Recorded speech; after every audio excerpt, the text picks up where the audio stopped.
Tosca, thanks for joining us again. Today is a topic I know really close to your own heart, and should be for everybody. It's the fascia.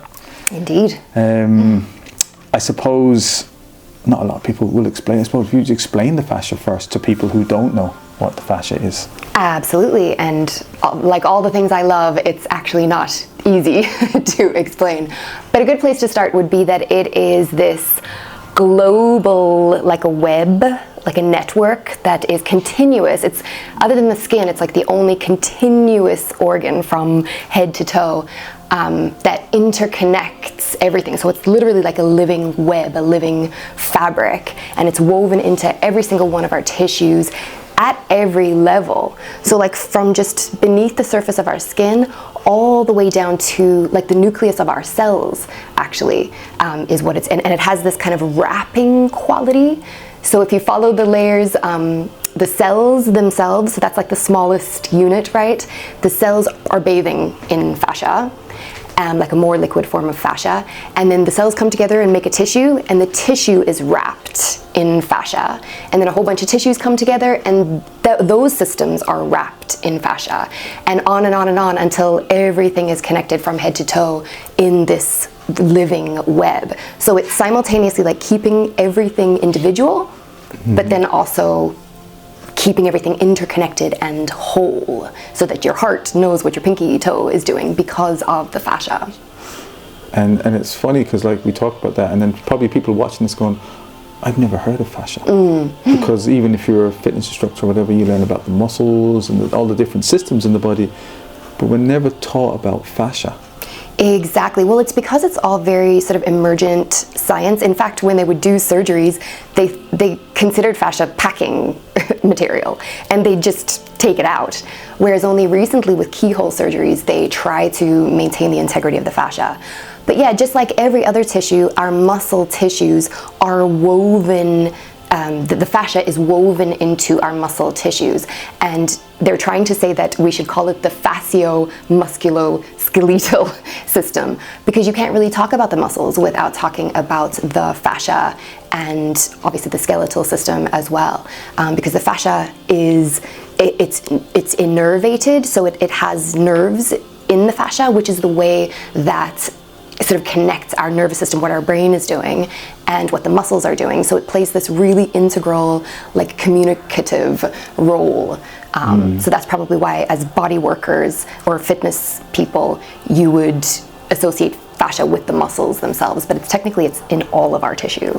It's in everything, yeah. So I know in some of the massage and some of the shiatsu and acupressure, we do talk about fascia and lengthening fascia and stretching fascia and fascia techniques, right?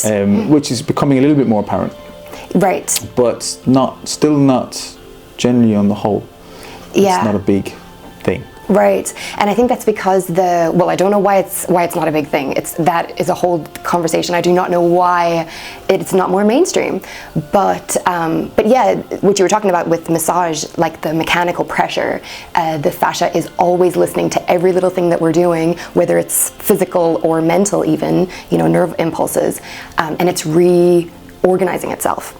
So that mechanical pressure is one way, and I like to use acupressure to do that, but of course you can go to an actual massage therapist, and that's helping to remodel the fascia, because it's constantly responding, because it's a sensory organ. First of all, it was only just considered an organ in itself, and it's considered a sensory organ. So all of this somatic experiences and the body keeps the score.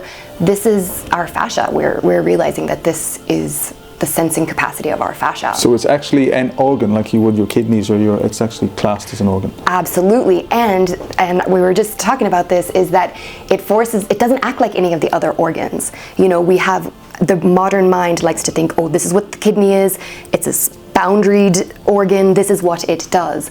But fascia is just constantly changing, and it has that interconnected capacity where you can't just speak of what the kidneys are doing, because it's the fascia that's also influencing the kidneys and everything else. So it's forcing us to think holistically, where there are no clear boundaries, actually.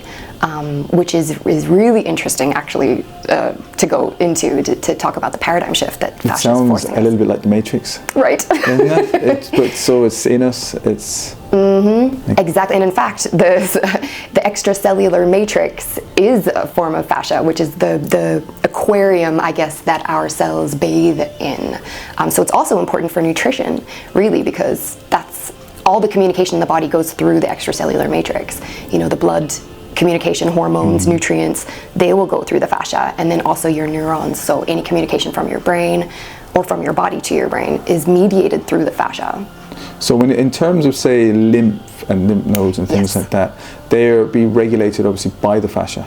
Is there like a link between, I suppose what I'm trying to say is when you have an operation, and they cut you to whatever, so they're obviously cutting the muscle and the ligament tendon, but they're also cutting the fascia. Does that re-knit and remold again, or does the scar tissue build in like it does in muscles and tendons? Does scar tissue build into your fascia? Yes, it absolutely does. Adhesions, and it does hamper the flow, which is exactly why surgeries are kind of adapting to maintain the integrity of the fascia, because we're starting to see, again, nothing works in isolation. It's all interconnected. So scar tissue in certain places through certain tissue will have an effect on completely separate places in the body. But technically, lymph and the actual joints themselves, like the ligaments that connect a bone to a bone, or the tendons and aponeuroses that connect muscle to muscle or muscle to bone, that is fascia. Technically, that's connective tissue. So there isn't a clear, in my eyes, there isn't a clear like definition of what's fascia and then what's connective tissue, because it's kind of some people even use the two terms as overlapping.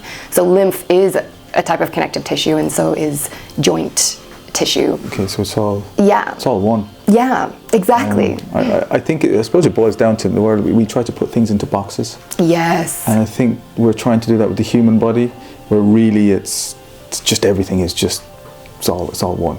Exactly, and that's the paradigm shift that I was mentioning. And then if you want to go even crazier and you think of all of the studies on the body, they will always control for placebo, which placebo is people that weren't given an intervention and they actually healed themselves because they believed it was in their minds, basically, that they healed themselves. And you could think that that kind of thing is happening through the fascia as well, because like I say, it's a sensing organ and it's communicating through the body. And so, like, in a way, I'm very surprised why scientists aren't more curious about the placebo effect, you know, because sometimes the placebo effect works better than the actual intervention, you know, and so why aren't we more curious about that?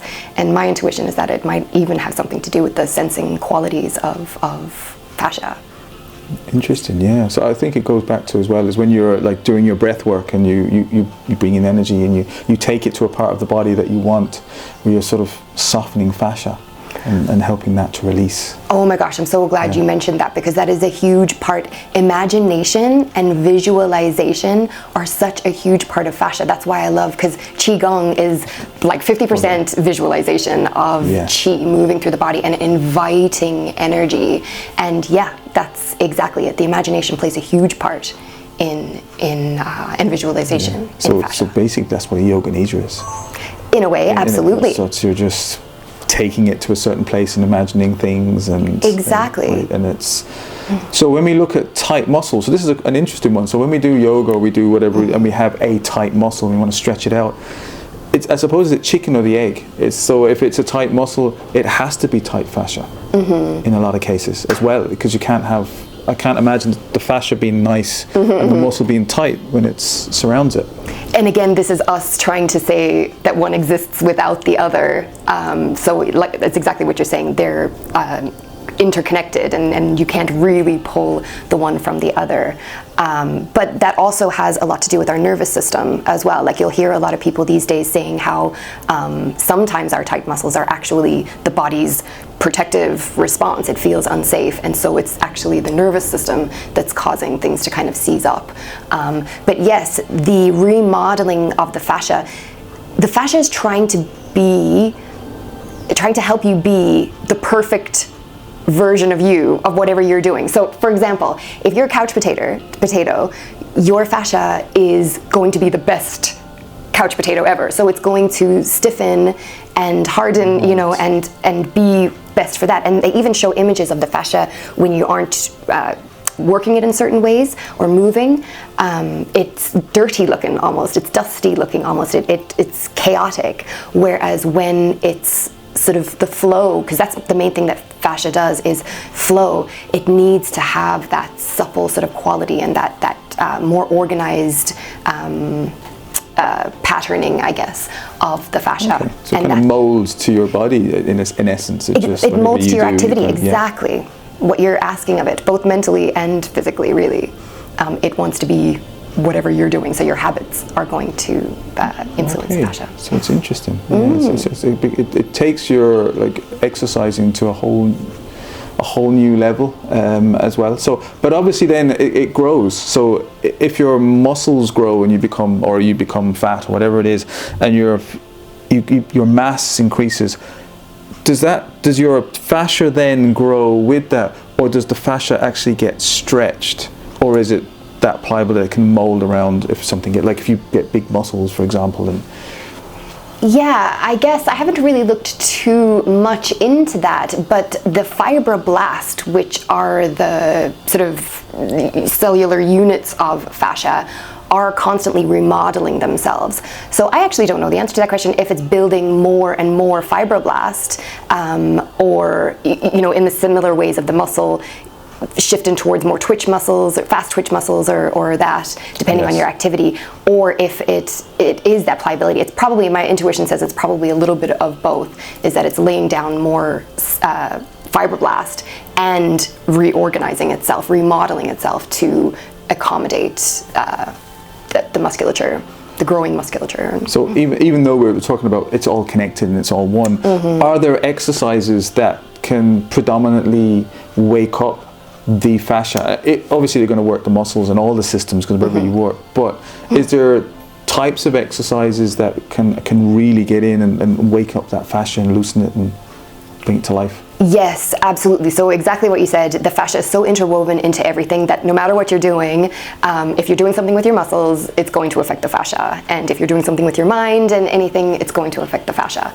So, but like you say, there's a guy named Robert Schleip, and he has a team. They probably are some of the best knowledge translators in terms of how we can target, I suppose, the fascia. And that's probably what you're asking. And there are 4 ways that they say are the best ways to kind of really get at the fascia. The first one is stretch, and then spring, and then revive, and feel are the 4 sort of categories that they give. So the stretch, I guess I'll mention just each of them. The stretch, as you know, or any fitness person knows, there's all these battles about stretching and like what type of stretching is best, or is it good, is it harmful? There's constant battles. Yes. But what they've found is that the sort of most effective stretching are ballistic stretching. So you know when you kind of swing your arms, or this, I call it playful stretching. So ballistic kind of movement stretching. Also the kind of bouncy stretching. So when you reach a stretch, kind of playing around with it. So again, playful stretching. But a really special kind of stretching that seems to be really effective at reorganizing the fascia is what we do in yin yoga.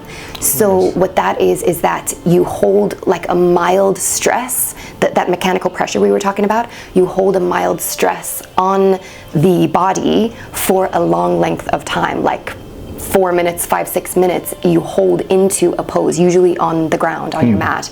And so you'll prop yourself up to find, I usually say like a 4 or 5 out of 10 in terms of discomfort, so that the idea behind that is that the muscles kind of go out of the picture. Your nervous system says we're safe, we're fine, and then you're really sinking into the fascia. So the muscles have gone away kind of, and you've gone into the fascia, and it creates this like, it shifts us into the parasympathetic nervous state, which is the rest and digest, you know, the mend and tend. And then that's where the fascia will reorganize based on that mechanical pressure. And I'll go quickly on the other ones. The spring is like elastic recoil. So when you kind of pull back to create tension and then release the energy. So qigong does a lot of this kind of stuff, and tai chi does a lot of this, you know, bouncing on the heels to stimulate the kidneys. Those types of moves are all elastic recoil springing. which helps in movement. And then the revive is the acupressure, like the self-massage. And basically what it's doing, again, just like the yin yoga, when you're pressing and holding against the tissues, you're almost squeezing them out like a sponge, and then the fresh water comes in, it rehydrates it with this fresh water, so that helps with supply. And then finally the feel is just like you told me that you had a friend in Feldenkrais. Yes. And actually qigong as well, really, really embodied awareness, like somatic therapy, because like proprioception, you know, the feeling that you have of your body in space, and interoception, the self-awareness and bodily awareness, is really important in fascia. And again, like we were saying, the imagination and the visualization and that are ways that we specifically target the fascia. Yeah. So. And I like yin is my favorite because it just, I think as well is because what a lot of people, when they stretch standing up and stuff, your muscles are still contracting. Yes. So you can only go so far into a stretch because there's this contraction and movement. Exactly. Whereas the yin takes the contraction out and allows everything to relax. Exactly. And if the muscles are contracting, the nervous system is also kind of firing up. So it's trying to sort of. And if there are injuries and things like that, then Golgi tendons will kick in. A lot. The brain will send off signals and stop. Exactly. Stop them. So less is really more. That's why I know people don't like yin. Because it's you're not really doing anything, but it's really how you open up the fascia. No, we can't do yin all the time because and in fact they say to maybe only do these, don't only, these are good complement to all the other stuff that we're doing. And also as well as, I know in the yoga terms, when we're doing things, we hold a lot of emotions within our body. We've seen it from, if you have a fall when you're young, you hold that trauma. Yes. But now when we're looking at, obviously when we do hip openers, people become quite emotional. Is it the joint? Is it the muscle? Are we holding a lot of those emotions in the fascia because it works with the brain and the systems, the nervous system? Yes, exactly. That's definitely, I haven't looked scientifically into these, but that would be my intuition for sure, is that because we don't know where memory is stored. Like even cognitive scientists, neuroscientists, we don't know yet. We know what parts of the brain fire up when we have certain reflections and certain, accessing certain memories, but we don't know where the memory is stored. And there would certainly be a very compelling case that a few people have tried to make that it is the fascia that is this both sensory organ and this keeper of the memory field, I guess. Yeah.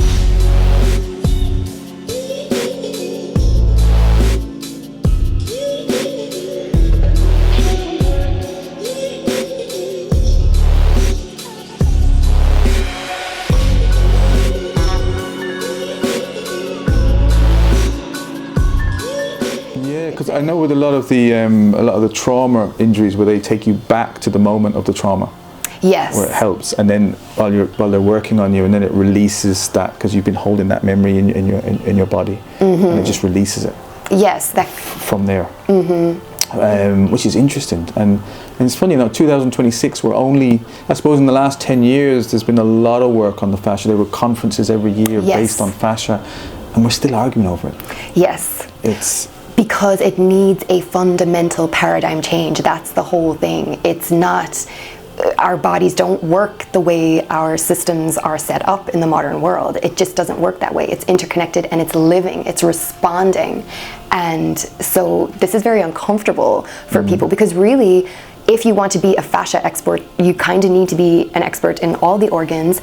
And of course, people that have become experts in the organs have to start from scratch if they want to incorporate fascia into their practice. And that is not fun for people who already feel the prestige and feel the, that we've finally reached the summit of the mountain, and now you're telling me that I have to come back and start from scratch and figure this all out again. So it feels like there could be a resistance there. And then of course you can go conspiracy theory kind of way, where it's like how much money is involved in this paradigm shift, where it's not actually all biochemical. And it's not only about taking a COX inhibitor to cut off this biochemical process of experiencing pain, but you could actually do it through fascial manipulation. Like, not all that much money there, so like I don't want to get conspiracy theory, but I mean that could be part of the possible. resistance. Yeah, I mean in this day and age, you know, it's not, considering we've been doing like cadavers for years, we've been cutting bodies open for a long time, so they obviously dismissed the fascia, but they obviously at some stage started to realize there was more, because we're cutting people up all the time. But that's the thing, dead fascia does not act like living fascia. The fascia is constantly responding, it's constantly changing and remodeling, and you don't see that in a cadaver.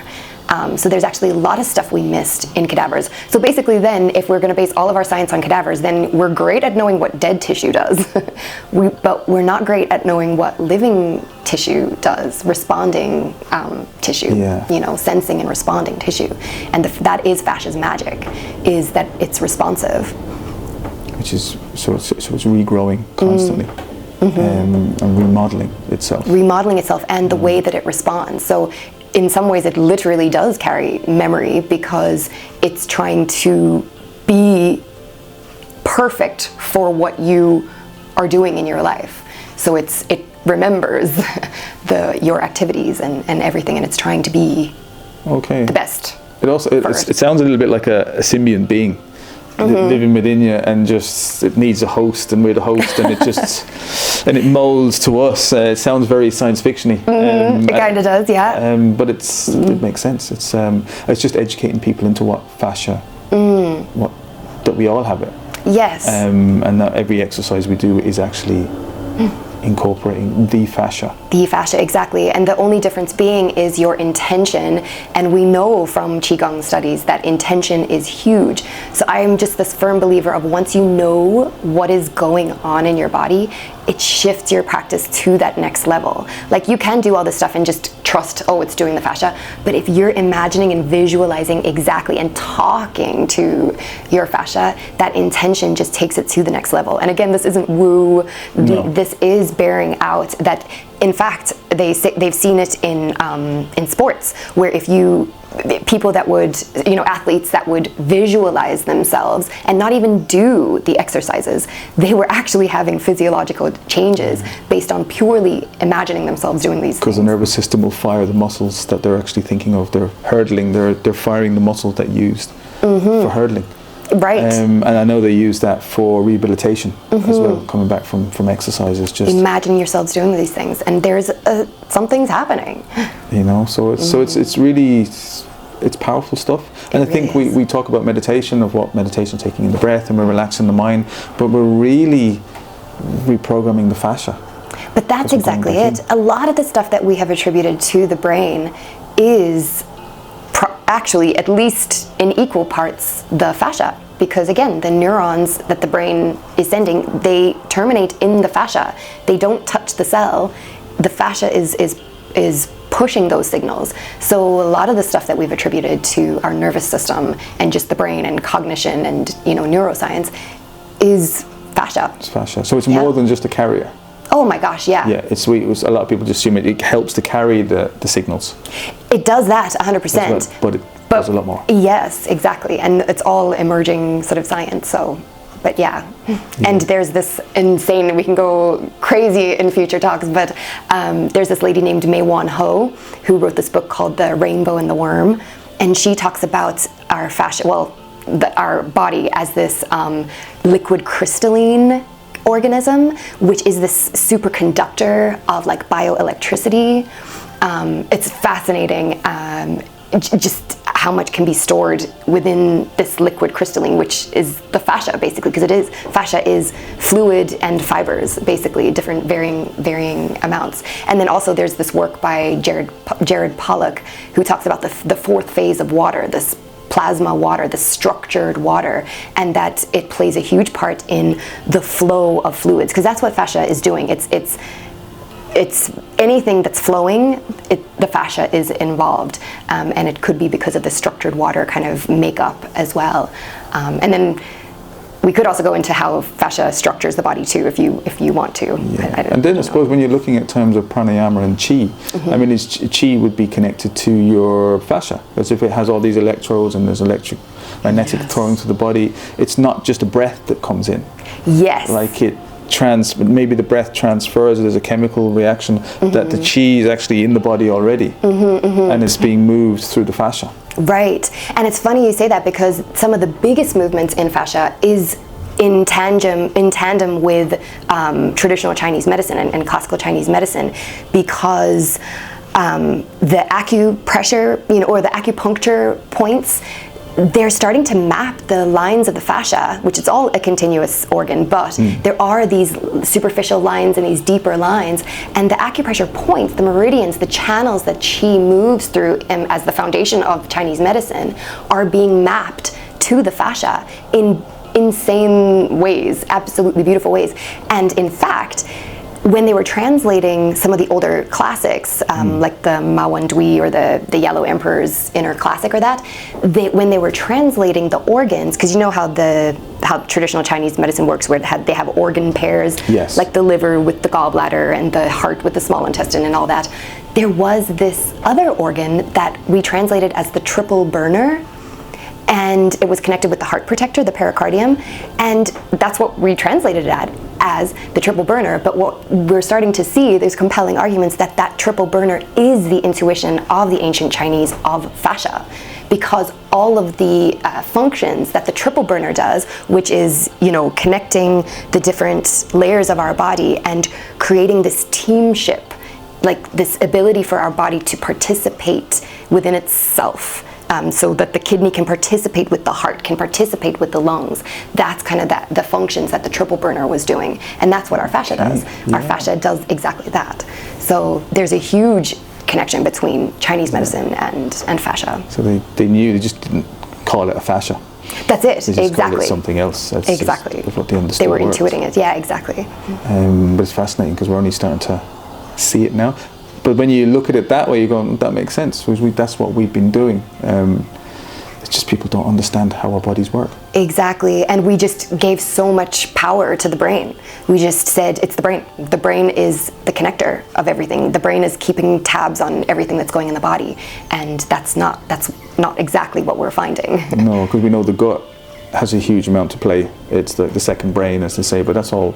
When you bring fascia into it, it's carrying everything everywhere. And keeping everything interconnected and aware of each other. Which is why we would have phantom pains with things like that. It makes sense because your fascia is still carrying whatever it is around the place. So it's fascinating. It really is. We could go. We could spend weeks talking about We this. really could, because the last little thing, if I could say it, because I really feel like we need to say it, is the structure. When you were learning about teaching yoga, and when I was, weren't you taught that like the structure of the body is like building blocks? Where it was always, you have to have the knee over the ankle. Yes, yeah. You have to, and we were stacking up bodies as if it were building blocks. Well, we're finding that fascia actually is the structure of the body, and they call it biotensegrity. Yes. Which the tensegrity part was actually a architect and a philosopher named Buckminster Fuller. That's right. And he was doing these architecture where the structure would stand, because they were sort of strong structures mixed with elastic structures, and by their relationship with tension, the integrity of the structure was basically because of that relationship. Well, now they're calling what the fascia does biotensegrity. So what's happening is that the bones are if you think of an umbrella, that's the best way. The umbrella has the spokes, and then the elastic between the spokes, and when you push up the umbrella, that's what keeps it having integrity, is the stretch of the fabric with the strong structures. And that's what's happening in the body, is that the bones are those strong structures, and then the fascia is the elastic, and it's biological, so the biotensegrity. So the way we are able to stand upright and have posture is actually because of this relationship between our structures and the elasticity of the fascia, that we are upright and moving. So it's definitely not building blocks anyways. No, that was once you get into yoga, you realize Yep. it's probably for safety, more than likely, and just for beginners. Like anything, there's baby steps to it, but I think when you're doing it for a long time and you're still doing it that way, you haven't really you haven't figured out how the body works. So definitely not. And what is your intention? Are you trying to be a better human that walks better, jumps better, walks downstairs better, or are you trying to just make shapes? Like, because try next time you walk down some stairs, try to walk down the stairs without your knee going past your ankle, and it won't happen. So I do wish maybe even for beginners that we might shift how we teach. Shift it a little, hopefully. We'll and trust people more to understand their bodies and not do things that are dangerous for their bodies, Yeah, because it's funny because people move naturally that way, and then they'll come to a class and we say, oh no, you can't do that. You'll hurt you, And then they just go home and they do the same thing anyway because that's how we walk. But no one's caught that yet. Yeah. I don't think people have figured it out. And we are all scared that we're going to get sued or something like that, so I guess. So it's a strange one. But that's brilliant, because what I want you to do now, I know you're going to show us some stuff over the next couple of videos of how to actually work the fascia, loosen it, get it moving, which I think will be very beneficial for everybody watching, regardless of what they do, whether it's Tai Chi or qigong or martial arts or just running, to actually work the fascia. So I'm very interested in seeing what you come up with. Definitely, yeah, because I have my own little website where I do these kinds of classes, and I'll just give you little snippets and it goes with those 4 that I was mentioning. Brilliant. Kind of ways to target the fascia. And we can connect we'll put all your details up underneath, so people when they want more, they can just go straight in and sure. learn more about it. So thank you for the chat. Thanks, really Sarah. appreciate it. Thanks.